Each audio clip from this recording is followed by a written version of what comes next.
It is time to learn how to survive in the Wild West. Wait. I know how to survive in the Wild West. I'll pretend to be a damsel in distress. That works, right? Do you ever throw hogtied civilians on a train tracks in Red Dead Redemption and find yourself thinking, haha, I love the Wild West? Well, you're stupid. Firstly, because Red Dead Redemption takes place over a decade after the Wild West, silly goose. And secondly, because life in the American frontier was far from the bank robbing, gun flourishing, root tootin' wonderland we've all come to know and love in today's pop culture.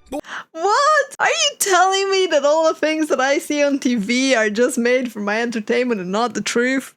Oh, BlueJay. Why you gotta go shatter that dream? What if you just so happen to be best friends with an 80-year-old theoretical physicist who got stranded in 1885 and needs you to take his EPA-violating time machine built out of a stupidly overhyped car to rescue him from your high school bully's great-grandfather?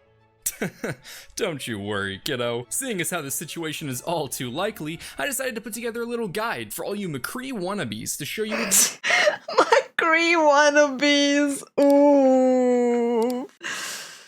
Ah, damn. And yes, he did, Griver. Yes, he did. But that's okay. You can never waste it with a tail wag. exactly how to survive the Wild West.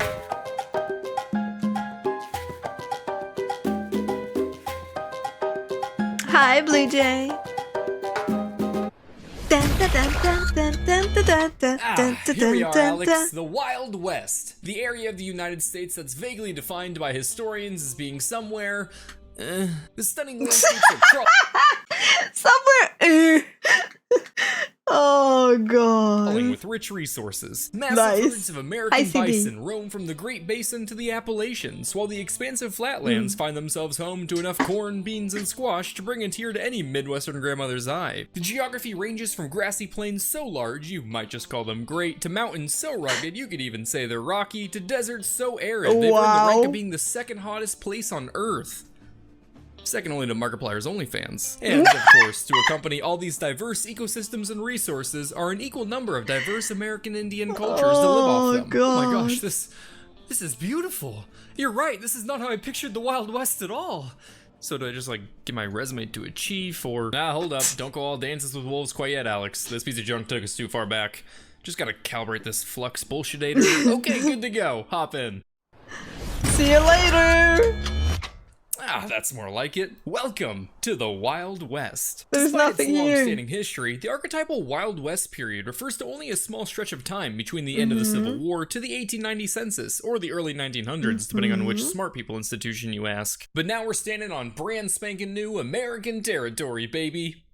Which was taken from Mexico and France. Who took it from I Spain? see. Who Okay. partially took it from France? Okay. Who took it from the natives we just met, but still pretty new. Go on, taking a deep breath of freedom. What happened to them? You happened, Alex. Me, but I just got here. You sure did, and in record time too, thanks to your shiny new railroad system. A life-altering technological leap forward in rural transit, perfect for manifesting destinies and kickstarting dust bowls. But what about all the bison? Well, Alex, surely we can't have all those 2,000-pound hunks of meat waltzing around on train tracks. Think of how dangerous that would be. To our schedules. So those numbers were knocked down a couple... Schedule. Bruh, the bisons. Oh my. million to open things up a bit, but only after Holy guacamole. we graciously borrowed their trails for railroad paths. Oh my bison. God. What? 60 million? They killed that many just to avoid some train damage or delays? Well, that and to force Native Americans into submission turns out pretty easy to do when you decimate their primary source of food and a major sacred symbol for many tribes. For perspective, Ouch. think the devastation that befalls America today when Starbucks stopped selling our current sacred symbol, the pumpkin spice latte, but multiply it by a couple thousand. Hey, Tahoma, I feel like we got off on the wrong foot, so You know, I'm not even in America and I feel called out on that pumpkin spice latte thing. God damn it. wanted to lighten things up a bit with a little joke that I came up with, seeing as how you people love those buffalo so much. What did the buffalo say to his son? No. Is it bison? No, he didn't say anything. Because he doesn't have a son. Oh my because god. He's dead. I killed him. Oh my god. I killed all the bison, no. Tahoma. To the American settlers. Oh no. I don't know which one was worse. The dad joke or the sonless joke. Yes. The West symbolized was independence not and freedom joking. from government, a proposition so tempting that people were willing to uproot their lives and travel hundreds of miles over land made traversable by state-sponsored railroads to homesteads made possible by federal legislation on land made open by government ammunition. Jesus Christ, man. You smell that, Ezekiel? When you put it this way, that is tragic. That's freedom right there. No big brother here. Okay, this sucks, you win. Please take me back to my PlayStation. Oh, great. You just saved me 15 minutes. Hey, get! Shoot, he just took our catalytic converter. I thought this was the Wild West, not North Philly. Well, at least now we can get needs his minerals, so lessons back on, Alex. Seeing as how you're here to stay, we're gonna need to hook you up with a career. Now, there were a ton of options, and with how expansive and diverse the various regions are, you really shouldn't generalize life in the Wild West. Anyway, let's heavy pick between a cowboy, miner, or prostitute. Cowboy. Classic choice, Alex. Let me just cue up the VHS trailer for Cowboys here. At 13 minutes past the 13th hour on the... It's like, I wish between those, like, I don't know. I look at those choices and I'm like, I don't know what to pick. Neither of them sound good. They all lead to death. 13th day of the 13th month, the McCormick County rabbit puncher James H. Wallace strode into the small town of Armadillo Baldy looking for rabbits. As he turned the corner of Baba Skanky Shank and Dank Baba Shop, he spotted little Cindy Klein with her beloved bunny, Sir Hopsalot. Sir Hopsalot. The 13th month doesn't exist. It did back then in the Wild West, and they'll duel you for it. Oh, can I just say the art is adorable? Enjoying a scoop of radish ice cream, an Armadillo Ball Deep staple. Wallace grabbed poor Cindy's bouncy rodent and hoisted him in the dusty air, fist clenched in zealous anticipation to spread his rabbit-punching vendetta to Busball County. It was then that the heretofore unnoticed cowboy, Two-Stone Filbert Cheesesteak, the sandwich-hating gunslinger, stepped forward from the shadow of the Balloon Saloon to challenge the outsider to a duel. Legendary on neither side of the Mississippi, Filbert Cheesesteak stood in the dirt road across from his mammal-fisting adversary, hand hovering over his six-shooter. The bell rang and Wallace was shot down, losing on the draw after remembering he didn't own a firearm. Seeing the rabbit puncher slowly bleed out on the street, the cowboy approached him and, in a show of mercy, proceeded to stab him 37 times in the knee until he died from old age 2 minutes later. From old age! Chat, it's okay. I'm covering up the crime. It's okay, you can stay innocent. Cowboy Filbert Cheesesteak the bunny defender then rode off into the sunset, forever to be remembered for his heroic defense of Cindy Klein's honor. Okay, I gotta show you this.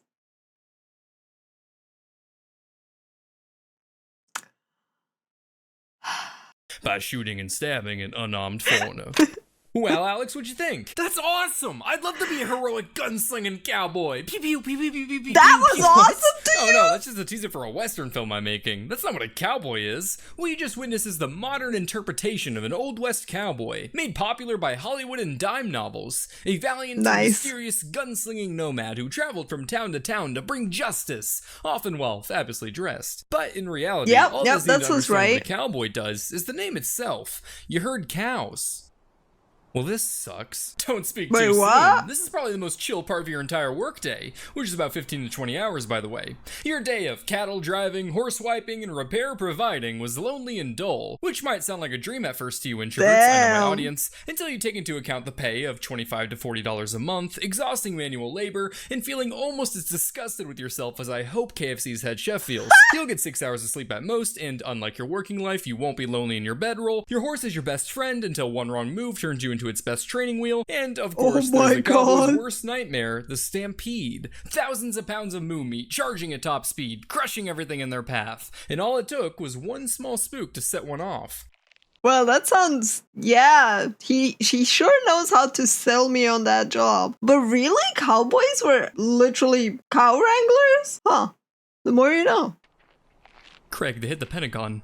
While overall pretty mundane, there were a handful of exciting aspects of a cowboy's career. For example, you've probably been sitting there thinking, but they play with cool swingy ropes. That's right, sport. I feel offended by this. I don't like it. I'm no baby. They did, in fact, use lassos to wrangle cattle. However, it's often left out why they had to do this. I like this game. So what now? You busted my balls, Jess? Cowboy, it's in the name. Yeah, but a lot of things are named that have nothing to do with being literal about it. That's why I'm like, huh. So they were actually literal about it. Oh. I see. Wait, one of the biggest events in a cowboy's career was the long drive, where they drove large herds of cattle to railroad stations to be sold off. While this is finally starting to sound like some cool cowpuncher stuff, a cowpuncher is another name for cowboy. Riding on horseback for thousands of miles is not as easy as it seems, something horse jockeys, Aiden Ross, or others used to riding could attest to. And sure, it might not be an adventure as fantastical as Clint Eastwood's, riding off with a beautiful woman of questionable age who you wooed from a small town after 2 conversations with. We've still got hundreds of open miles to roam with beautiful young Bessie here. Moo. Moo. It's just me and Bessie on the road, just spending time together. Every day she lets me milk her. What? Oh, she is sweet. She sure is. Now load her up, Alex. Where are we taking her to? I think the better question is, what are we making her into? A cheeseburger, Alex. What? Beautiful Bessie is too precious to make it to a burger. Not you're right. Bessie. Maybe a filet mignon. I don't want to be a cowboy. All right then. I don't want to be a cowboy. Come on, you can't even pick a favorite cow to save. You have to turn them all. And what's next? I guess miner. Oh Brilliant no. choice. Oh Knowledge no. Trailing off the tail end of the California gold rush, mining was a tantalizing proposition for men desperate to make their fortune. It was such a popular draw that many U.S. states were initially settled by prospectors and miners hoping to strike gold or silver. Howdy, partner. I heard there was gold in these parts. Sure. What's with the pickaxe? Why to mine my fortune, of course. All right, man. Oh boy. If that's what you're into. Go on in. Well, thank you kindly, partner. Little damp in here. Well, if you manage Bruh. Oh. strike it rich, the unfortunate reality was that you were far more likely to find yourself working for poor wages and terrifying conditions. Yeah, I would not want to be a miner back then. Like, what? No safety, poisoning, suffocation, cave-ins, outlaws. Keep in mind, these were the times where industrial safety was more of a punchline than a guideline, so you had a lot to worry about being an Old West miner, such as the 3 E's: explosions, electrocutions, and asphyxiations. Asphyxiation starts with an A. Some mines would utilize a long series of ladders to descend hundreds of feet into the earth, which meant if you were too tired at the end of the day, you might not reach the top successfully. So hopefully you haven't been spending 12 hours punching rocks or something. Silica exposure was also a problem, and miners would often inhale large amounts of it on the job, which would tickle their lungs a little bit. And by tickle, I mean silicosis, which became tuberculosis, which they died from at 10 times the national average. You'd also be exposed to carbon monoxide, poor ventilation, dirty drinking water, mercury poisoning, lead poisoning, arsenic poisoning, alcohol poisoning. Throw a dart at the periodic table and it's probably in your blood. Have to go? There's plenty of room. Need to count to 10? Why don't you use your fingers? Just kidding. In a lot of ways, frontier mining was like a casino. You go in hoping to strike it rich, but inside you find flashing lights, bodily fluids, and in the end, the house always wins. Oh my god, that sounds absolutely horrible. Yeah, I mean, I knew that was the worst choice possibly, but damn, putting it all in perspective like that, it's truly a nightmare. Holy moly, I can't believe that we actually had miners. Okay, never mind. I'll do anything but mining. All right then. What's your next pick? Now hold on. The world's oldest profession is a common trick. What's your next pick? Oh, oops.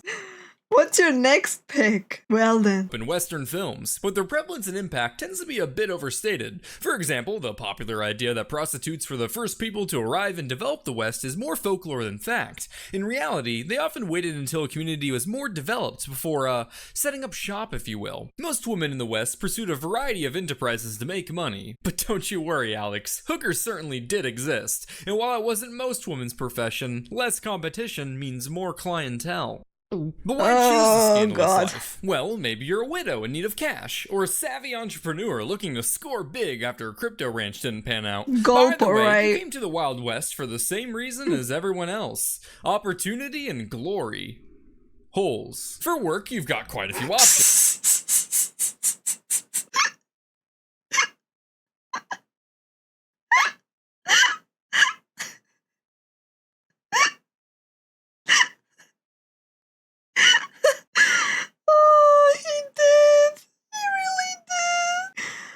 Ah, glory holes. You could be a residence prostitute, where on the upside, you get to work from home, but on the downside, you get to work from home, where your children live. If permanent psychological trauma isn't your parenting style, you could always join a brothel. These establishments were as traditional as it gets. Just an empty room and a bunch of bedrooms to learn about the birds and the bees. Uh-oh, here comes the boss lady with her Home Depot paint card. Don't mind her, she's just checking your skin color. Too much melanin puts you in the special room. Maybe you'd rather be a saloon girl, who, a lot of the time, were not literal prostitutes, but rather women who would charm and revitalize the clientele of a saloon. But this was still considered pretty taboo. Merely having a woman in a saloon at all was already unheard of back east, where they treasured their masculinity so much that they couldn't have anyone around who liked men. That would be gay. Often called painted ladies, as the harlots had the audacity to wear makeup, saloon girls were often paid in alcohol sales, so you'll need to keep them binge drinking for as long as possible. You gotta charm them, talk them up a bit, form a one-sided emotional relationship. Trust me, I'm a YouTuber. While your clients are catching feelings, you'll be catching disease. Hostess or a sort of geisha of sorts? These is like their Pokemon. Look, you've even got a few legendaries. Luckily. You even have some legendaries. Hey chat, you want these legendaries? It's nothing a little visit from the Mercury Fairy can't fix. Getting stressed? Not to worry. Many prostitutes perfected the art of relaxation to help them deal with the woes of the trade. She does look calm. Yeah, opiates will do that. What, they just abused painkillers? Come now, that wasn't their only method. There's also codeine, chloroform, laudanum, tonics, and of course, good old-fashioned alcohol. But most importantly... Oh my god, what? Okay, I gotta move. You guys gotta see this. Tonics, and of course, good old-fashioned alcohol. But most that was worth. Importantly, you gotta ensure your social class in the red light community is well received. You don't wanna be like Marianne over there, a widowed mother taking all the business she can get to support her kids. Disgusting. You wanna be like Ash over here, who worked her way up the social ladder to eventually take on better ventures.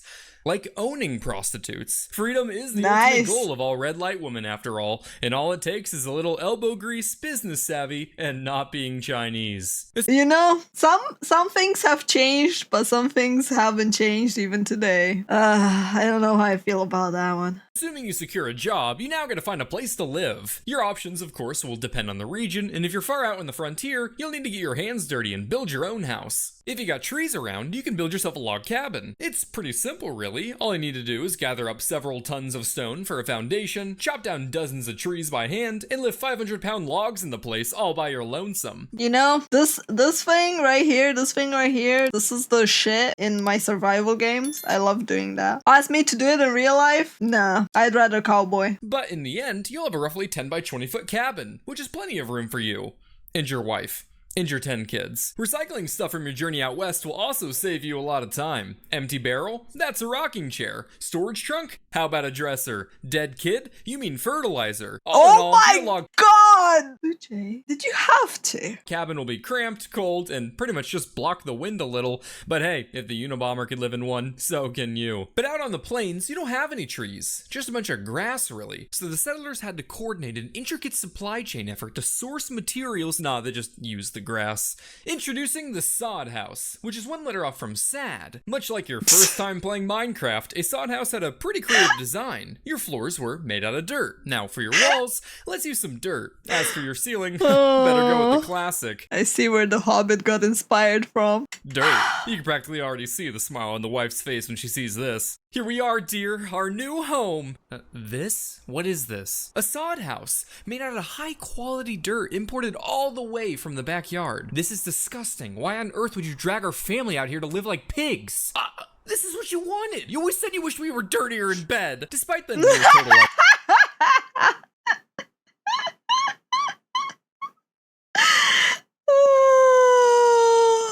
Nice. isolation, you will get some visitors from time to time. As one settler wrote, every afternoon the rattlesnakes would come out of their hidden dens in the walls and roof and sun themselves on the western windowsill. Have fun, Cinderella. Nice. As you can imagine, even the best of amazing. sod houses would leak when it rained, but at least that means you'll have a fun little indoor water park. You know, so long as the roof doesn't decide to join in. Your journey Hey, look at the bright side. You'd have muddy water for days. Yay. out west was quite the environment change, from the big city to the back rooms. And with all this space, the kids had plenty to do. Running in a circle, running in a square, developing prairie madness, you know, the life. Despite the lackluster conditions, Nice. frontiersmen did do their best to introduce some comfort to the home. For example, as a substitute for wallpaper, some families just plastered their walls with newspapers to help keep out drafts. So now you can add reading the wall to your list of fun home activities. But at this point, we're pretty much just one straitjacket away from an insane asylum. While the Wild West was a rather violent place with high murder rates, it wasn't as if you had to dodge bullets every day like Hollywood would make you believe. Unless you're a native. In fact, many Wild West towns would have you turn in any guns you had upon entry, so don't fret too much about bandits, no need to worry over gunslingers. In fact, the only gun you really need to be worried about is your own. Because life in the Wild West was boring as shit. There were still a few hobbies you could pursue, like alcoholism. Drinking was very popular in the Wild West, so much so that doctors poured almost as much liquor as barkeeps, which was fantastic for people like priests who couldn't be seen entering the latter. And luckily for you, the Wild West was home to many creative individuals who It's very interesting that they weren't allowed to carry the guns into town. But like that, wouldn't that make you prone to other people disrespecting that and you being disarmed? It's kind of odd when you think about it like that. And also, what I find fascinating is BlueJay saying that it was very boring. But surely those people had their own hobbies and interests and things that they were doing, right? Like clearly they were living and surviving. So I wonder how much our hobbies changed from back in the day. came up with some rather interesting concoctions. Take Nicholas Ambrose, for instance, who was drinking liquor when he thought to himself, yeah, not enough spiders. Introducing tarantula juice, a cocktail famous for having a strong bite and causing muscle spasms that felt like having dozens of baby tarantulas crawling on your skin. Why? Go on, take a sip, Alex. Muscle spasms, huh?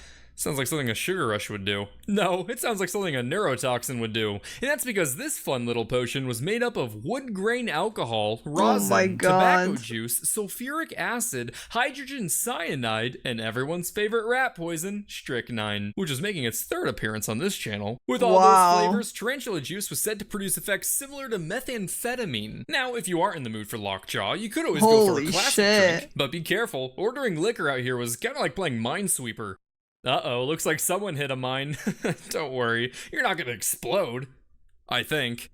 I mean, you did just drink gunpowder. I ordered whiskey! That you did. However, many Wild West saloons would cut their whiskey with things like gunpowder, cayenne, or even ammonia to save on liquor costs. Here you go. Holy shit. Hey, Keith, this whiskey's gunpowder and alcohol? Damn. Oh, funny to you? Oh yeah, keep it quiet, but I've been cutting the whiskey with this cheap almond juice to save money. Almond juice?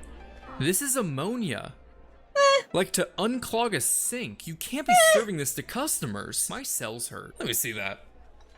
Oh, I thought it said almond juice. How could you It's fine. Just it's the Wild West, right? things get wild back then. Possibly think that. Are you dyslexic? Severely. What? Keith, you know our policy.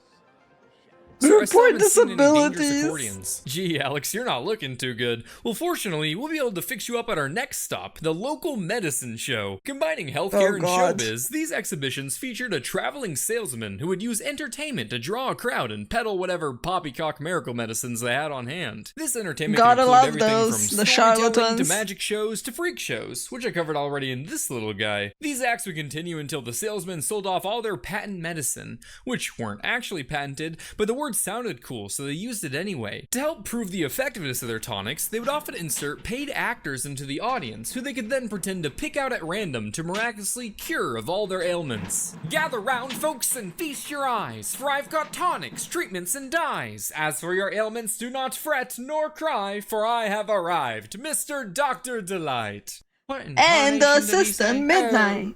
Oh, Kansas. Me have medicine. Oh, he got them cures. Wow, them be some fancy tonics. I got that chlamydia. Do they work, though? I love drinking fluids. Now, to demonstrate the healing abilities of my patent medicine, I shall request the assistance of an audience member. Midnight! Let's go! We shall request her assistance in proving just how effective the wheel can be. And now you understand why you hear the noise every time I watch a video. She just spins it and then jumps out and then watches it. Yes, you, sir. Come on up and tell us what ails you. I've got this Yeah, you see? really bad She had a can of the Zoomies, chat. It is very effective, as you saw. cough. Wow, sounds genuine. No worries, stranger. I've got this cure for you. My gluten-free snake oil mercury miracle shall wash away all coughs, pains, and kinks whilst invigorating the body. Nice. Oh my gosh, my cough is gone. As you can see, he The is Zoomies now are back. cured. My vision. Jesus, I can see for miles. Yes, another perk. Your vision shall be sharpened. Holy, I understand differential calculus. The tonic enhances the mind. And I'm fluent in Italian. Mamma mia, spaghetti and meatball. All right, that's enough now. Mamma stranger. mia. Oh my God, my penis is so big. Jeez, they fell for that? Crazy, right? Getting their healthcare advice through performative entertainment? That's ridiculous. The people of the past were clearly way stupider than we are today. However, those I love the fact that we have a literal TikTok. Oh, on how to stop your period for an emergency. Yeah. However, those weren't the only shows in town. You could also go see a minstrel show, a form of theater consisting of various skits and acts, which were also quite inclusive. Look, not only did they have white people, but also black people. Okay. Played by white people. Don't worry, Alex. These shows eventually died out, but some say their legacy lives on in the form of minstrels. Canadian prime ministers. You could also go to a rodeo and watch men simulate a battle against animals on the frontier by mildly annoying them. Or you could go explore it yourself. Just look out for everything. Want more thrills? How about you go see a dead body? Or maybe watch them get made. Feeling Vice-like? Why don't you try your hand at gambling? Uh-oh, looks like we got a sore loser. Where's the show? Honestly, it sounds very intriguing to me. Like, they had a lot of things to do back then. A lot of weird things, but they had a lot of things. Sheriff when you need him. Oh, there he is. All in all, the hobbies weren't numerous, but at the end of the day, you're just looking for something to dull the pain before you get back to work the next day. Now let's talk about the hygiene. Oh, hey, is that your scientist friend? Yes, Doc, please get me out of here. I can't take this. I don't want to be a hooker. I just want to play my PlayStation. Please fix the time machine. I can't live in a dirt house. I don't want to, like, spider Calm down, Alex. I would, but transporting back in time has taken a toll on my mental fortitude. My fundamental cognizance of arithmetic and the phenomena of physical interactivity has diminished. English, Doc. I don't understand math anymore, Alex. Oh, Doc. It's okay, we Looks have like the someone could cure. use a little refresher on their fundamentals. Even a time-traveling prodigy We have the physicist cure, can get a little catism. rusty. But luckily for you, Brilliant.org is one of the best online resources out there to learn about math and science interactively. It's got thousands of lessons, from logic puzzles to physics to casino probability, to learn how to score jackpots every single time. BlueJay is using sarcasm. As many of you know, I work full-time as a chemical engineer, and having graduated from college a few years back, I noticed my engineering fundamentals were beginning to weaken, so I've personally found Brilliant quite brilliant for brushing up on some of my core STEM skills as I worked my way through their differential equations course. As a visual learner, Brilliant worked great for me, and with a very interactive, low-pressure, and intuitive design, anyone from an aspiring learner to a lifelong professional can master super applicable skills and reach their goals without needing a huge time commitment. To try everything Brilliant has to offer free for a full 30 days, I don't know why it makes me think of Duolingo. Or click the link in the description. But for the science, first 200 of you will get 20% off Brilliant's annual premium subscription. Thank you, Brilliant, for sponsoring the video. Great Scott! Alex! I've remembered how to time travel! Life back then was shit, but people found a way. Sure thing. We just need a few hundred grams. That's the thing, right? I don't think a lot of things then were shit. To those people, that was just the norm or normal to them, right? Of course they found a way to live. Imagine like back in the day when we had nothing. We just had barbarians dragging their wives back in the freaking cave to bonk them. And by wives, I mean their selected chosen mate. The heck were they doing for fun? Bird watching? It's like different times, right? Different times, different entertainment, different passing of the time. Of zinc. Alex, my boy, tell me, do you know how to mine? Here you go, buddy. The Wild West. Boring and dirty, but gave us Val Kilmer's best performance. 5 out of 10 stars. Oh god. I love this video so much, honestly. Very, very enjoyable video. Oh. The humor was honestly spot on, and I gotta say, out of all of that, all I found out was that cowboys actually meant the literal thing of just tending to cows.